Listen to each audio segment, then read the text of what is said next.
Il était 12 heures à Mweneditu lorsque l'audience en matière criminelle a été ouverte pour juger le policier Mutombo Kanye Mecha, alias Méchant Méchant, dans l'affaire du meurtre de deux ressortissants chinois survenu le 1er janvier 2025 à leur résidence située sur l'avenue Kabila, où il était affecté en qualité de garde. À la suite de la commission de cet acte criminel, le brigadier-chef Kanye Mecha avait pris la fuite.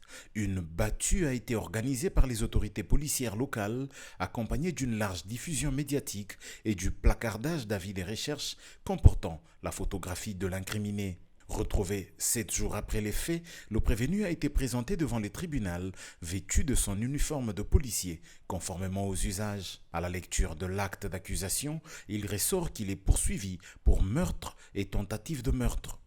Lorsque la parole lui est accordée, Mutombo Kanye Mecha a reconnu avoir tiré sur les 3 ressortissants chinois, entraînant la mort de 2 d'entre eux et blessant le 3e au bras gauche.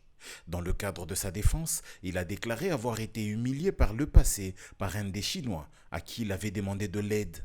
Interrogé par le président du tribunal sur son lieu de résidence durant les 7 jours suivant les faits, Mutombo a expliqué qu'il s'était dissimulé dans un ravin où il avait aménagé un espace de survie, y demeurant durant 4 jours avant de se décider de rentrer chez lui pour aller voir son épouse.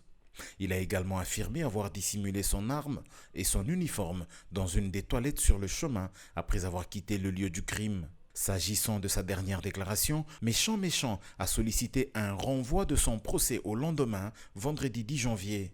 Le juge militaire a donc prononcé la suspension de l'audience. Ainsi, à 14h20, l'audience a été renvoyée au vendredi 10 janvier, date à laquelle le verdict à l'encontre du brigadier-chef Mutombo Kanye Mecha alias Méchant Méchant sera vraisemblablement prononcé. Il convient de noter que Crexis, l'entreprise employant les 3 victimes, se constituera partie civile dans cette affaire.